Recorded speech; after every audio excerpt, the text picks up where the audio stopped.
আসসালামু আলাইকুম। সিরাজগঞ্জে ডাকাতের কবলে ৮ জামাত নেতা। আমাদের বাংলাদেশ সংস্কার চলছে। সংস্কার করছে কারা?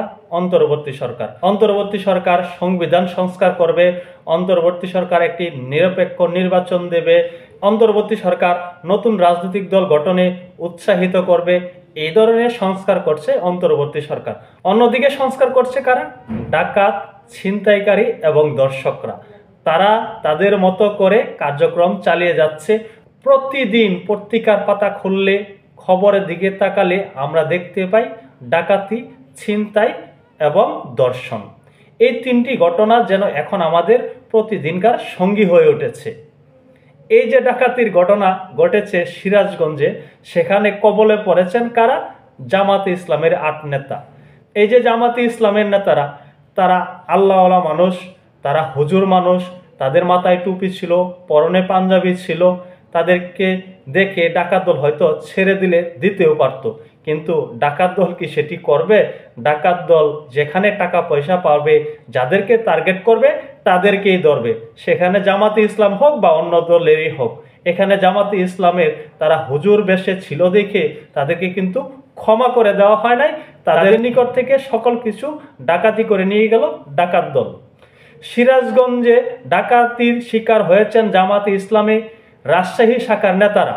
অস্ত্রের মুখে এ সময় ৮১,০০০ টাকা ও ৬০টি মোবাইল লুট করেছে ডাকাত দল।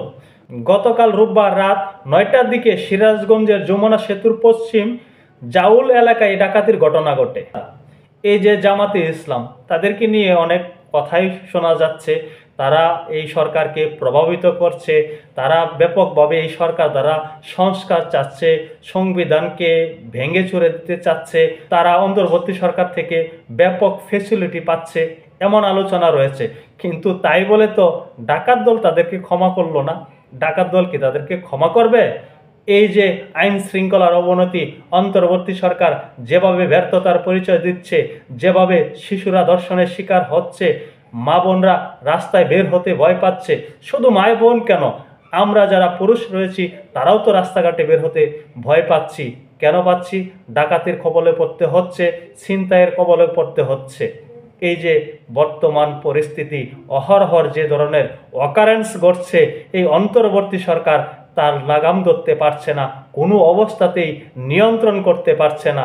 কোনো অবস্থাতেই বলবো না, কারণ হলো এই অন্তর্বর্তী সরকার কতটুকু ব্যবস্থা নিয়েছে এটি নিয়েও কিন্তু প্রশ্ন রয়েছে। বাংলাদেশে মৌলবাদের উত্থান ঘটেছে, হিজবুত তাহরির প্রকাশ্যে বিক্ষোভ মিছিল করেছে। এই যে অন্তর্বর্তী সরকারের ব্যর্থতা, এভাবে যদি আর কিছুদিন ব্যর্থতার পরিচয় দেয়, তাহলে অন্তর্বর্তী সরকার টিকে থাকা দায় হয়ে যাবে। তারা হয়তো আর টিকে থাকতে পারবে না, তাদের উইকেটের পতন ঘটতে পারে। দেখা যাক কি ঘটে।